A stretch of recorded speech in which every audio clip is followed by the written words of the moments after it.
तो hello friends, आप सभी का फिर से स्वागत है हमारे इस नए यूट्यूब चैनल पर। दोस्तों आज मैं आपको क्लास 12th की हिस्ट्री का VVI objective question with answer कराने वाले हैं। तो आप लोग हमारे इस वीडियो को एंड तक जरूर देखिएगा। पिछले वीडियो में मैंने कुछ और प्रीवियस ईयर का और जितने भी हिट क्वेश्चन होते हैं उन सभी का मैंने प्रीवियस ईयर क्वेश्चन सहित ऑब्जेक्टिव करा रखा है, तो आप लोग बैक में जाकर उसको देख सकते हैं। तो अभी चलते हैं इसके फर्स्ट क्वेश्चन की ओर बढ़ते हैं। तो आपके सामने यहाँ पर फर्स्ट क्वेश्चन दिया हुआ है, बौद्ध ग्रंथ त्रिपिटक की रचना कब हुई? इसका राइट आंसर ऑप्शन में बी, महात्मा बुद्ध के निर्माण प्राप्त करने के बाद। ठीक है, याद रखिएगा। बौद्ध ग्रंथ त्रिपिटक की रचना कब हुई?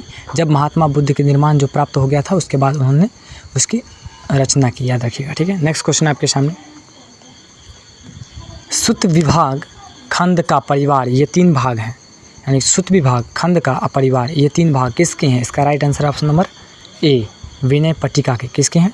विनय पिटक के, याद रखिएगा। नेक्स्ट क्वेश्चन है आपके सामने, निम्नलिखित में से किस वेद में 10 मंडल 1028 सूक्त तथा 10,580 ऋचाएँ हैं? याद रखिए। इसका right answer option number A, Rigveda. ठीक है, याद रखिएगा।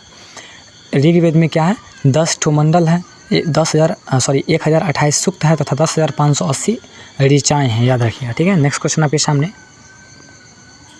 खुदक निकाय का संबंध किससे है? इसका right answer option number B, Sutta Pitaka से। ठीक है, खुदक निकाय का संबंध किससे है? सूत पिटक से है, याद रखिएगा। नेक्स्ट क्वेश्चन आपके सामने है, कौन सा उपनिषद अथर्ववेद से संबंधित नहीं है? इसका right answer option number D, Shvetashvatara Upanishad. यहाँ पर देख सकते हैं आपका ऑप्शन नंबर डी है श्वेताश्वर उपनिषद, ये अथर्ववेद से संबंधित नहीं है, याद रखिएगा। ठीक है, इसके अलावा जितने भी प्रश्न उपनिषद, मुंडक उपनिषद, मांडव्य उपनिषद, ये सभी अथर्ववेद से संबंधित है, याद रखिएगा। ठीक है, नेक्स्ट क्वेश्चन आपके सामने है, आत्मा का पुनर्जन्म मुख्य विषय क्या है? इसका राइट आंसर देखिए, आत्मा का पुनर्जन्म मुख्य विषय कौफितकी उपनिषद का है। किसका है?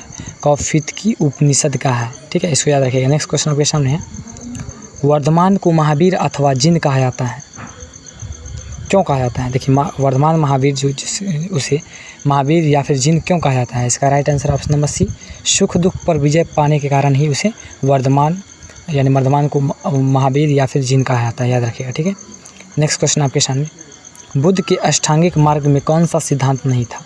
इसका right answer option number C, सम्यक वाक। यानी बुद्ध के जो अष्टांगिक मार्ग थे उसमें सम्यक वाक नहीं था। इसके अलावा सम्यक दृष्टि, सम्यक विश्राम और सम्यक चरित्र, ये तीनों था, लेकिन सम्यक वाक नहीं था, याद रखिएगा। ठीक है, नेक्स्ट क्वेश्चन आपके सामने, बुद्ध के उपदेशों का संकलन क्या है? इसका right answer option number D. देखिए, बुद्ध के जो उपदेश का संकलन है वो क्या चीज़ में लिखा गया है?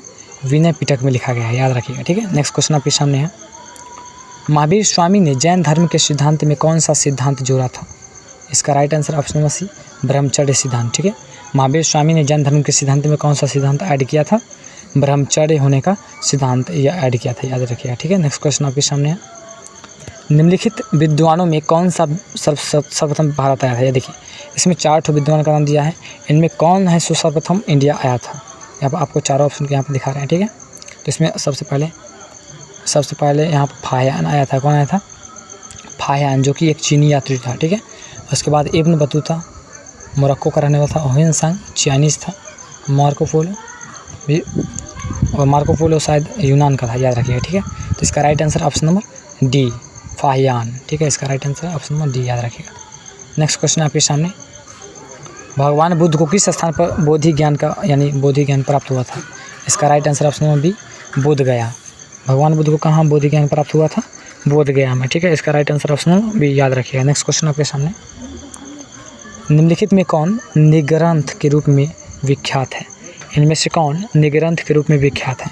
तो इसका right answer option number D, Jain जो है वो निग्रंथ के रूप में विख्यात है, याद रखिएगा। ठीक है, नेक्स्ट क्वेश्चन आपके सामने है, कैनन ऑफ श्वेतांबर पुस्तक अंतिम रूप से किस स्थान पर संग्रहित की गई थी? इसका right answer option number A, Vallabhi. Canon नामक जो ग्रंथ थी यानी श्वेतांबर पुस्तक थी, उसका अंतिम रूप किस स्थान पर संग्रहित की गई है? वल्लभी के स्थान पर संग्रहित की गई, याद रखिएगा। ठीक है, नेक्स्ट क्वेश्चन आपके सामने, जैन आगम लिखे गए थे, जैन आगम क्या चीज़ में लिखे गए थे? इसका right answer option number C, Prakrit भाषा में, याद रखिएगा। ठीक है, जैन आगम किस भाषा में लिखे गए थे? प्राकृत भाषा में लिखे गए थे। ठीक है, इसको याद रखिएगा। इसका right answer option number C है। ठीक है, नेक्स्ट क्वेश्चन आपके सामने, बुद्ध का सारनाथ में दिया प्रथम प्रवचन क्या कहलाता है? इसका right answer option number B, धर्म चक्र प्रवर्तन। ठीक है, याद रखिएगा। बुद्ध का सारनाथ में दिया गया प्रवचन को क्या कहते हैं? धर्म चक्र प्रवर्तन, याद रखिएगा। ठीक है, नेक्स्ट क्वेश्चन आपके सामने, महात्मा बुद्ध को महापरिनिर्वाण प्राप्त कहाँ हुआ था? इसका right answer option number C Kushinagar, जो कि अभी वर्तमान में उत्तर प्रदेश में पड़ता है, याद रखिएगा। ठीक है, भगवान बुद्ध को महापरिवर्तन का कहाँ प्राप्त हुआ था? कुशीनगर। ठीक है, याद रखिएगा। नेक्स्ट क्वेश्चन आपके सामने है, बौद्ध साहित्य मुख्य रूप में लिखा गया था, यानी बौद्ध साहित्य किस भाषा में लिखा गया था? इसका right answer option number B Pali में। ठीक है, बौद्ध साहित्य किस भाषा में लिखा गया था?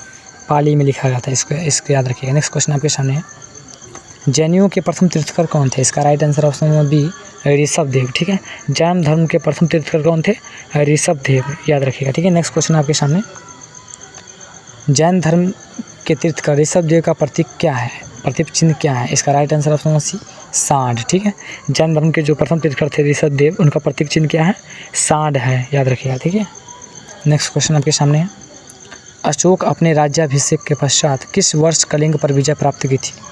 इसका right answer option number B 8वें वर्ष। ठीक है, अशोक का राज्याभिषेक हो गया था, यानी राजा बनने के वो 8 वर्ष के पश्चात कलिंग पर विजय प्राप्त किया था, याद रखिएगा। ठीक है, नेक्स्ट क्वेश्चन आपके सामने, किस इतिहासकार ने मात्र अभिलेखों के आधार पर ही अशोक का इतिहास लिखा है?